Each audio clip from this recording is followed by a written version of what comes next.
Kita sering banget nih ngerasa ya udah milih A atau B itu sama aja kayak bikin keputusan gitu kan. Tapi ternyata ada bedanya loh, penting malah. Ingat kata Neil Peart, kalau kamu milih nggak mutusin, kamu sebenarnya udah milih. Nah, hari ini kita mau bedah bareng bagian keempat dari materi kita. Fokusnya ke gimana sih mengambil keputusan itu jadi bukti kita mikir jernih pas bertindak.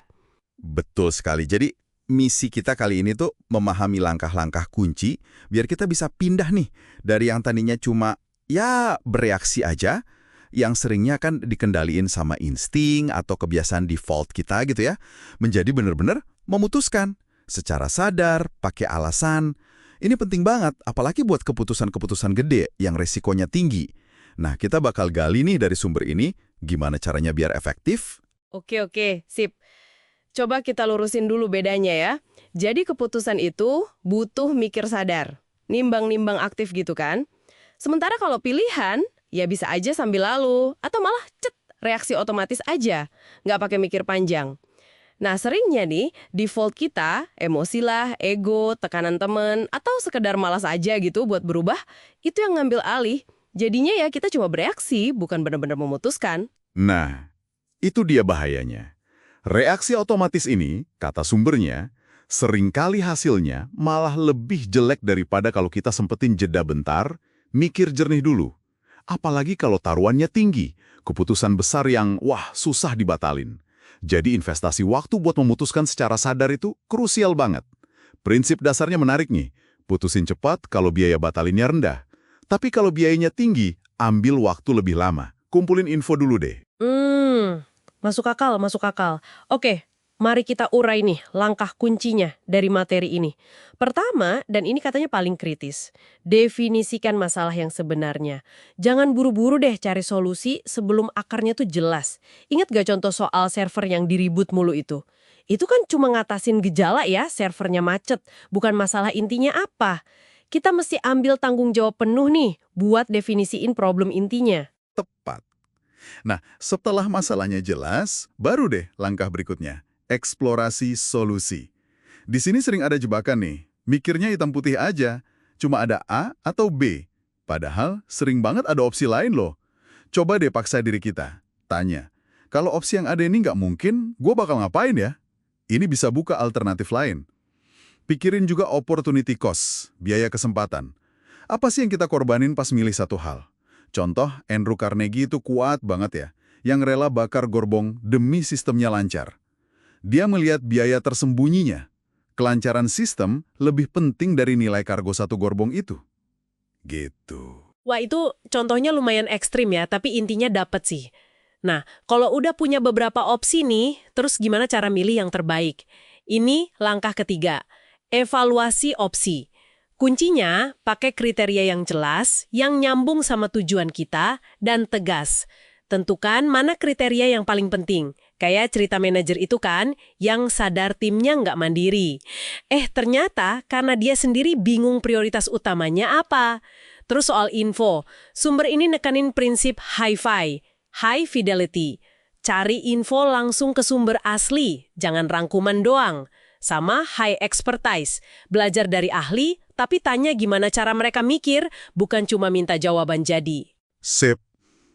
Nah, setelah keputusan diambil, jangan berhenti di situ. Langkah keempat, bertindak sambil ngelindungin keputusan kita.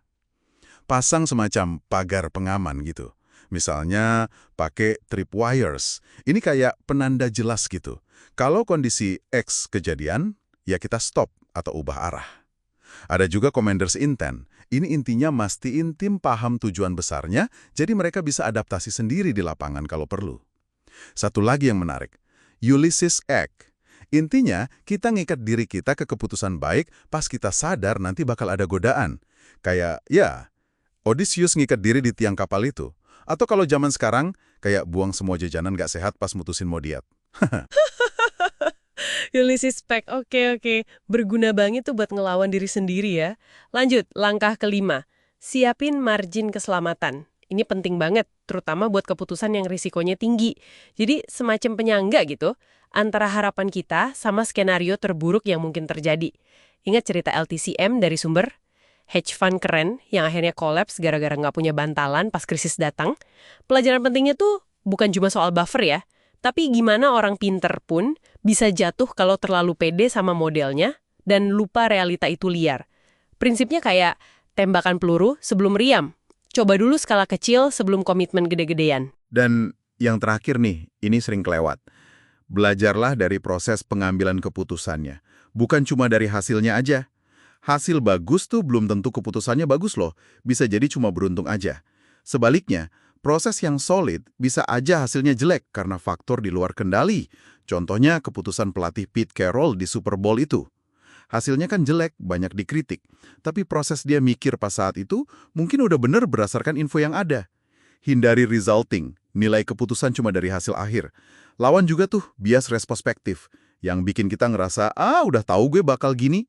Kuncinya, coba deh catat alur pikir Anda pas lagi mutusin sesuatu. Ini bantu banget buat evaluasi objektif nanti. Jadi intinya tuh berpikir jernih dalam memutuskan itu sebuah proses aktif ya. Mulai dari gali masalahnya sebenarnya, kreatif cari solusi, evaluasi pakai kriteria jelas dan info valid, terus bertindak pakai pengaman. Sampai akhirnya belajar dari prosesnya, bukan melulu soal hasil akhirnya gimana. Nah, sekarang buat Anda yang lagi dengerin nih, coba deh pikirin satu keputusan yang lagi Anda hadapi sekarang. Gimana kira-kira langkah-langkah tadi bisa diterapin, walaupun mungkin cuma sebagian kecil aja. Dan coba jujur deh sama diri sendiri, selama ini Anda lebih sering mana? Bereaksi otomatis aja atau udah mulai benar-benar memutuskan secara sadar? Dan sebagai pemikiran penutup nih, kita kan sering banget ya nilai keputusan baik diri sendiri atau orang lain itu ya dari hasil akhirnya aja. Menang atau kalah. Gimana kalau kita coba geser dikit fokusnya? Mulai nilai diri kita dari kualitas proses berpikir kita pas ngambil keputusan itu. Terlepas dari hasilnya nanti menang atau kalah. Kira-kira apa ya dampaknya buat pertumbuhan diri Anda ke depannya?